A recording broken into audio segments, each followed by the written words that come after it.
తెలంగాణ రాష్ట్రంలోని కాంగ్రెస్ ఎన్నికల సమయంలో మహిళలకు రూపాయలు 2500 పింఛన్ ఇస్తామని హామీ ఇచ్చి ఇప్పటి వరకు రాష్ట్రంలోని ప్రతి మహిళకు ప్రభుత్వం సుమారు 60,000 బాకీ ఉందని, ఈ విషయాన్ని కప్పిపుచ్చుకునేందుకు బతుకమ్మ చీర పేరుతో మహిళలను మురిపిస్తున్నారని ఎంపీ డీకే అరుణ ఆరోపించారు.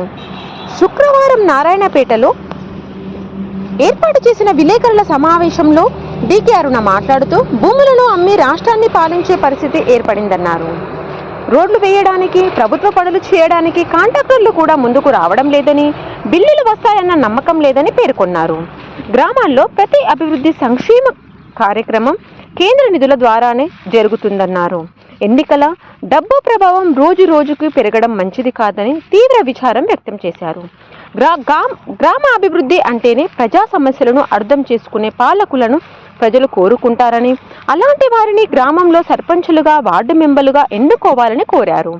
పంచాయతీలకు కేంద్రం నేరుగా నిధులు అందిస్తుందని, కేంద్రం అందించిన నిధులను కూడా రాష్ట్ర ప్రభుత్వం పక్కకు మళ్లించడం ఎంతవరకు సమంజసనీయం అన్నారు. కాంగ్రెస్ అధికారంలోకి వచ్చిన వెంటనే గ్రామ పంచాయతీలకు పెండింగ్ బిల్లులు చెల్లిస్తానని చెప్పిన ముఖ్యమంత్రి నేటి వరకు నయా పైసా చెల్లించలేదని మండిపడ్డారు. నారాయణపేట నియోజకవర్గం అత్యధికంగా బీజేపీ మద్దతుదారులను గెలిపిస్తే తన ఎంపీ నిధులను ప్రత్యేకంగా కేటాయిస్తానని హామీ ఇచ్చారు. కాంగ్రెస్ ఎన్నికల సమయంలో ఇచ్చిన హామీల పథకాల గొంగడి వేసుకొని పడుకున్నాయని ఎగ్దేవా చేశారు. జిల్లా అధ్యక్షులు సత్య యాదవ్, నాగురావు, నామాజీ, రతంగ్, రఘురామయ్య గౌడ్, సత్య, రఘుపాల్ పాల్గొన్నారు. మరిన్ని వివరాల కోసం చూస్తూనే ఉండండి ఎంఎంటీవీ 24 న్యూస్ తెలుగు. హ్యామ్ రోడ్లు అన్నారు. హ్యామ్లో రోడ్లు వేస్తాం మొత్తం అని ఒక్కొక్క ఎమ్మెల్యే 300 కోట్లు 400 కోట్లు అని వాళ్ళు ప్రెస్ మీట్లు పెట్టి చెప్పింది. ఎన్ని చెప్పిండ్రు? హ్యామ్ల రోడ్ల గురించి ఎన్ని చెప్పింది? మంత్రులు చెప్తున్నారు 350 కోట్లు అని, ఒకరు చెప్తారు 400 కోట్లు అని, ఒకరు చెప్తారు ఒక్కో దగ్గర 300-400 కోట్లు చెప్తున్నారు. ఈరోజు పత్రికల్లో వచ్చింది హ్యామ్ గురించి. మీడియా మిత్రులే పెద్ద ఎత్తున హైదరాబాద్ నుంచి వచ్చిన వార్త. ఎవ్వరూ టెండర్ ఏది ఇంకా ముందుకు రావడం లేదు. ఎవరికి కూడా విశ్వాసం లేదు.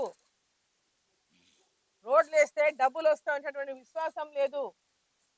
ఈరోజు ప్రభుత్వం ఖజానాను ఖాళీ చేసింది. భూములమ్మి రాష్ట్ర ప్రభుత్వాన్ని నడుపుతున్నటువంటి ప్రయత్నం చేసిన పరిస్థితి ఈరోజు తీసుకొచ్చింది తెలంగాణలో. భూములు అమ్ముకుంటేనే ఆ నెలల బిల్లులు వస్తాయి. భూములు అమ్ముకుంటేనే ఆ నెల పింఛన్ వస్తుంది.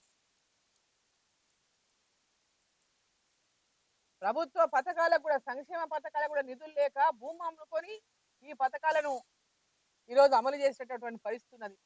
హామీ ఇచ్చిన పథకాలన్నీ ఎక్కడక్కడనే గొంగడేసినట్టు పండుకొని ఉన్నాయి. ఒక్కొక్కరు మహిళకు 18 ఏళ్ళు వయసు దాటిన ప్రతి మహిళకు 2,500 రూపాయలు ఇస్తామని చెప్పింది. అంటే ఈ పాటికి 2 ఏళ్ళు అయింది.